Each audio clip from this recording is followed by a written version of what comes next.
Class 9th chemistry chapter number 11 hydrocarbons. इसमें last lecture में हमने पढ़ा था electron cross and dot structures of alkanes. Alkanes में हमने फर्दर डिफरेंट कंपाउंड्स डिस्कस किए थे, उनकी series like methane, ethane, propane और ब्यूटेन। अब इसमें हमारे पास स्ट्रक्चरल फार्मूला भी है, डॉट क्रॉस फार्मूला भी है। इससे रिलेटेड एक्सरसाइज है, how many methyl and methylene groups are present in each of the above compounds.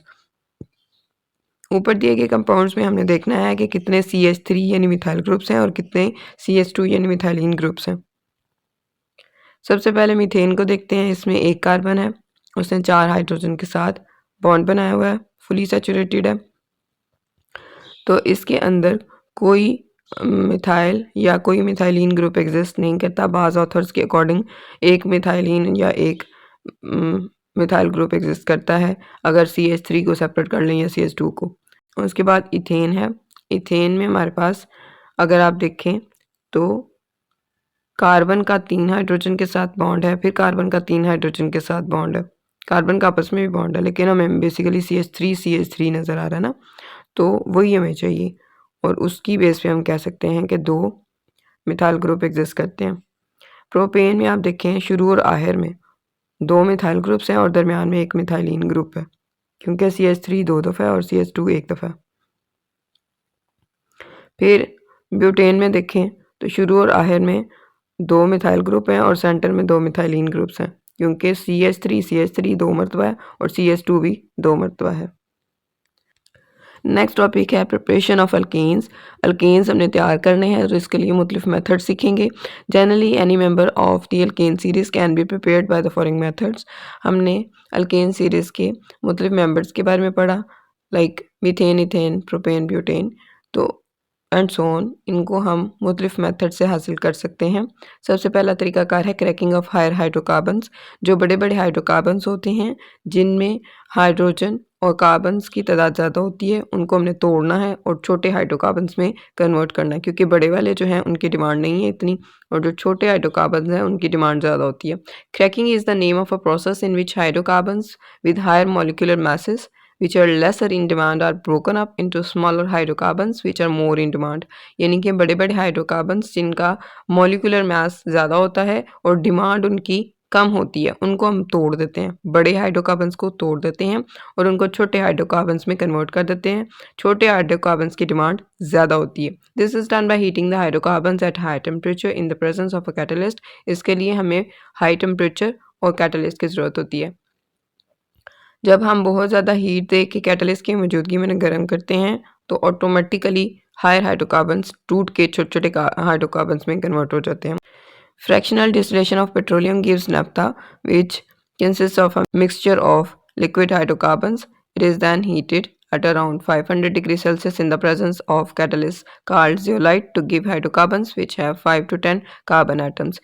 Fractional distillation एक ऐसा प्रोसेस होता है जिसमें ज़मीन से जब हम क्रूड ऑयल को निकालते हैं तो उसको बहुत ज़्यादा हीट देते हैं। जब उसको बहुत ज़्यादा हीट देते हैं तो उसके अंदर डिफरेंट टाइप के जो फ्यूल्स होते हैं वो अपने अपने बॉइलिंग पॉइंट के हिसाब से अलहदा होना शुरू हो जाते हैं। ठीक है, जो गैसेस या जो लिक्विड्स उसके अंदर एग्जिस्ट करते हैं वो अलहदा होने शुरू हो जाते हैं। इसी तरह पेट्रोलियम से हमें नफ्ता या नफ्तलीन मिलती है जिसके अंदर फर्दर डिफरेंट लिक्विड हाइड्रोकार्बन्स मौजूद होते हैं। ये चूँकि हायर हाइड्रोकार्बन है, इसको एज इट यूज़ नहीं किया जाता तो इसको ब्रेक करना ज़रूरी है। इसके लिए इसे 500 डिग्री सेल्सियस पे गर्म किया जाता है और एक कैटलिस्ट लगाया जाता है। कौन सा कैटलिस्ट होगा? जियोलाइट। उसकी मौजूदगी में इसको हीट अप किया जाता है ताकि ये हमें छोटे हाइड्रोकार्बन्स दे सके, लाइक 5 टू 10 कार्बन एटम वाले। नेफ्था है जो कि मिक्सचर ऑफ हाइड्रोकार्बन्स है, उसको आप 500 डिग्री सेल्सियस पे जियोलाइट की मौजूदगी में हीट दे रहे हैं तो एट द एंड आपके पास अल्केन्स और अल्कीन्स बन जाएंगे। ठीक है, अल्केन्स में कार्बन कार्बन का सिंगल बॉन्ड होगा और अल्कीन्स में डबल बॉन्ड होगा। उसके बाद इसके अंदर कार्बन एटम्स की तादाद उन्होंने मेंशन की हुई है कि 5 से 10 कार्बन एटम्स हो सकते हैं। Cracking of hydrocarbons helps balance the availability of petroleum fractions with the demand for them. यानी कि जब हम हाइड्रोकार्बन्स को क्रैक करते हैं, उसको तोड़ते हैं, तो इसकी वजह से पेट्रोलियम फ्रैक्शंस जो बनती हैं और जिस जिस तरह से उनकी डिमांड होती है उस हिसाब से हम उनको हासिल कर लेते हैं, हमें वो दस्तयाब हो जाती हैं। When cracking transforms bigger hydrocarbons into smaller hydrocarbons the fuel supply is increase. तो आपको बेसिकली जब क्रूड ऑयल को फ्रैक्शनल डिस्टिलेशन के ज़रिए आप डिफरेंट टाइप के फ्यूल्स में कन्वर्ट कर लेते हैं, छोटे छोटे हाइड्रोकार्बन्स में कन्वर्ट कर लेते हैं, तो आपके पास डिफरेंट टाइप के फ्यूल आ जाते हैं, तो फ्यूल की सप्लाई बढ़ जाती है। That helps to balance demand with supply. तो जितनी मार्केट में डिमांड होती है उस हिसाब से फिर आप सप्लाई भी कर देते हैं। फ्रैक्शनल डिस्टिलेशन के कॉन्सेप्ट को आइए हम इस डायग्राम से समझ लेते हैं। हमारे पास सबसे पहले क्रूड ऑयल है जो ज़मीन से ख़ाम तेल हासिल होता है, उसको आपने हीट अप किया। जब आपने उसको हीट अप किया तो रिफाइनरी गैस 20 डिग्री सेल्सियस पे सबसे पहले अलग होगी, जो कि यूज़ एज़ फ्यूल सिलेंडर्स वगैरह में इस्तेमाल हो रही होती है। फिर उसके बाद जब 70 डिग्री सेल्सियस हुआ तो पेट्रोल अलग हो गया, जो गाड़ियों या छोटी मोटी ट्रांसपोर्टेशन में इस्तेमाल हो जाता है, गाड़ियों में या फिर मोटरसाइकिलों में। 120 डिग्री सेल्सियस पे नफ्ता या नफ्तलीन सेपरेट हो जाती है, ठीक है, जिसको आप केमिकल्स बनाने के लिए इस्तेमाल कर सकते हैं। मट्टी का तेल या केरोसिन ऑयल 180 डिग्री सेल्सियस पे अलहदा हो जाता है, जिसको आप jet fuel, paraffin for heating and lighting, wax वगैरह के लिए इस्तेमाल कर सकते हैं। फिर उसके बाद 260 डिग्री पे डीज़ल जो है वो अलहदा हो जाता है, और डीज़ल इंजन के लिए आप इसको इस्तेमाल कर सकते हैं, बड़ी बड़ी ट्रांसपोर्टेशन के लिए इस्तेमाल कर सकते हैं, हवाई जहाज़ों के लिए, रेलगाड़ियों के लिए, या बड़ी बड़ी जो ट्रांसपोर्टेशन होती है उसके लिए। फिर 300 डिग्री सेल्सियस पे लुब्रिकेटिंग ऑयल अलहदा हो जाता है, जो कि गाड़ियों या दूसरी मशीनों में इस्तेमाल होता है। 350 डिग्री सेल्सियस पे फ्यूल ऑयल अलहदा हो जाता है, जो शिप्स या फैक्ट्रीज़ में इस्तेमाल कर सकते हैं। और इसके अलावा रेजिड्यू जो बाकी बच जाता है, जिसको हम आम ज़ुबान में लुक कहते हैं ना, तो उसको आप सड़कों वगैरह में इस्तेमाल कर लेते हैं। और इस डायग्राम में आप देख सकते हैं कि किस तरह से जो नफ्ता है उसको हीट अप करके कैटलिस्ट की मौजूदगी में ब्रेक डाउन किया गया है, और उसके बाद आपके पास जो है फर्दर क्या क्या चीज़ें हासिल हो रही हैं। जैसे ये आपके पास ड्राई गैस है, एलपीजी। सेकंड मेथड है reduction of alkenes and alkynes. Alkenes में कार्बन का कार्बन के साथ डबल बॉन्ड होता है, और अल्काइंस में कार्बन का कार्बन के साथ ट्रिपल बॉन्ड होता है। अब हम इनको भी रिड्यूस करके, यानी कि इनमें हाइड्रोजन ऐड करेंगे और तो इनका कार्बन का कार्बन के साथ बॉन्ड तोड़ेंगे, तो एज अ रिजल्ट हमारे पास अल्कीन्स हासिल हो जाएंगे, यानी कार्बन कार्बन का सिंगल बॉन्ड हमने हासिल करना है। Alkanes can be prepared by reducing alkenes and alkynes, यानी कि अल्कीन्स और अल्काइंस को हमने रिड्यूस करना है, उनमें कार्बन कार्बन के बॉन्ड्स को तोड़ना है। और वो तोड़ने के लिए हमें क्या चाहिए होगा, विद हाइड्रोजन गैस, यानी कि इसमें हाइड्रोजन गैस ऐड की जाएगी in the presence of nickel metal as a catalyst. और इसमें कैटलिस्ट हम क्या इस्तेमाल करेंगे, निकल, जिसका सिंबल क्या है, कैपिटल एन और स्मॉल आई। अब निकल जो है वो एज अ कैटलिस्ट इस्तेमाल करने की वजह ये है ताकि हम इस केमिकल रिएक्शन की स्पीड को तेज़ कर दें, ठीक है। जो कैटलिस्ट होता है ऐसा सब्सटेंस होता है जो केमिकल रिएक्शन की स्पीड तेज़ कर देता है ताकि हमें जल्दी से रिजल्ट्स मिल जाए, जबकि ये खुद उस केमिकल रिएक्शन का हिस्सा नहीं बनता। Methane can not be prepared by this method, लेकिन इस तरीकाकार से हम मीथेन हासिल नहीं कर सकते। उस बेचारे में तो मीथेन में क्या है, CH4 है, ठीक है, उसमें पहले ही सिंगल सिंगल बॉन्ड है, तो उसको क्या तोड़ना है आपने। जहाँ पे अल्कीन्स अल्काइंस है ना, कार्बन का कार्बन के साथ डबल है या फिर ट्रिपल बॉन्ड है, तो फिर उसको तोड़ के आपने जो है एक करना। तो जो पहले ही एक है उसको क्या करना, the reaction is also called hydrogenation of alkenes and alkynes. ये अमल जो आप कर रहे हैं ना, ये जो रिएक्शन आप करते हैं इस तरीके से, यानी कि हाइड्रोजन गैस को ऐड करके अल्कीन्स और अल्काइंस के आप आपस में कार्बन के साथ बॉन्ड्स को तोड़ रहे हैं, तो इसको क्या कह रहे हैं, hydrogenation, and is an example of addition reaction. और ये एडिशन रिएक्शन की एक मिसाल है। An addition reaction occurs when hydrogen H2 is added to an unsaturated compound, यानी कि अल्कीन या अल्काइन अनसैचुरेटेड कंपाउंड कहलाते हैं, जबकि अल्कीन जो होते हैं वो सैचुरेटेड कंपाउंड होते हैं, जिसमें कार्बन अपना जो 4 इलेक्ट्रॉन्स हैं उनको फुली बॉन्ड बना लेता है, यूटिलाइज कर लेता है। यहाँ पे अनसैचुरेटेड कंपाउंड की बात हो रही है, जैसे कि उन्होंने एक रिएक्शन दिया हुआ है, इथीन है, इथीन में CH2 का CH2 के साथ बॉन्ड है, तो कार्बन के आउटर मोशन में 4 इलेक्ट्रॉन थे, कार्बन ने कार्बन के साथ 2 इलेक्ट्रॉन का बॉन्ड बना लिया, बाकी जो 2 रह गए वो हाइड्रोजन से बॉन्ड बना लिए, ठीक है। दोनों कार्बन ने इस तरीके से किया। इथीन जो है उसके साथ आप हाइड्रोजन गैस को ऐड करें, प्लस H2 लिखा हुआ ना, और निकल की मौजूदगी में 200 डिग्री सेल्सियस पे इसको गर्म करते हैं, तो एज अ रिजल्ट क्या होता है, ये जो H2 है ना, इसमें से एक H जो होगा CH2 पहले वाले के पास चला जाएगा और दूसरे वाला H जो है CH2 दूसरे वाले के पास चला जाएगा।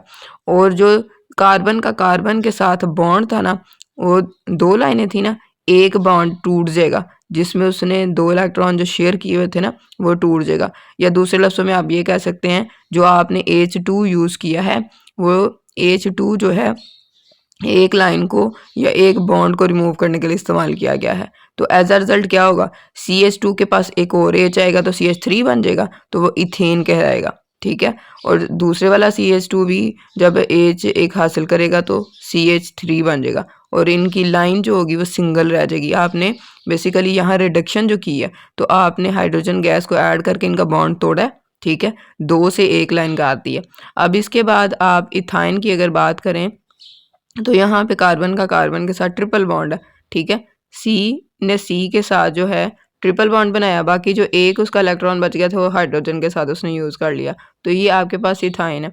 अब इसमें आपने 2H2 को यूज़ करना है इसको तोड़ने के लिए। ठीक है, निकल की मौजूदगी में 200 डिग्री सेल्सियस पे जब आप इसको हीट अप करेंगे तो 2H2 का मतलब ये है कि 4 हाइड्रोजन पड़े हैं आपके पास।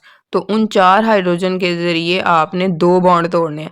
2 हाइड्रोजन के ज़रिए आपने एक लाइन तोड़ी थी ना, तो यहाँ पे आपके पास 4 अब हाइड्रोजन है तो आप 2 बॉन्ड्स तोड़ सकते हैं, बाकी फिर एक बॉन्ड ही रह जाएगा। तो जो आप प्रोडक्ट देखेंगे उसमें आपको सिंगल लाइन दिख रही है।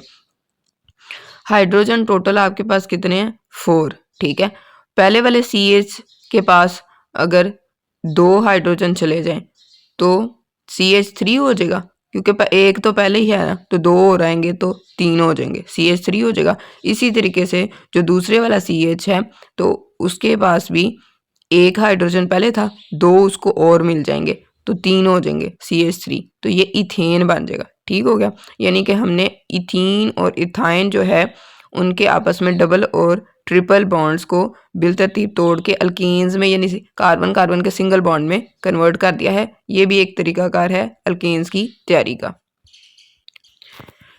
बॉक्स में इंटरेस्टिंग इन्फॉर्मेशन गिवन है जिसमें बताया गया है कि addition of hydrogen to alkenes और alkynes is called reduction reaction, यानी कि जब हम अल्कीन्स और अल्काइंस की जब बात करते हैं तो उनके अंदर हाइड्रोजन को ऐड करना क्या कहलाता है, रिडक्शन रिएक्शन कहलाता है, क्योंकि हम अल्कीन्स और अल्काइंस के जो बॉन्ड्स हैं उनको रिड्यूस कर देते हैं, डबल या ट्रिपल को तोड़ के सिंगल में कन्वर्ट कर देते हैं, तभी तो हमारे पास अल्केन हासिल होता है। This reaction is used to prepare vanaspati ghee and margarine, और इसी के ज़रिए आप बनास्पति घी और मार्जरीन वगैरह तैयार करते हैं। थर्ड मेथड है रिडक्शन ऑफ अल्काइल हैलाइड्स।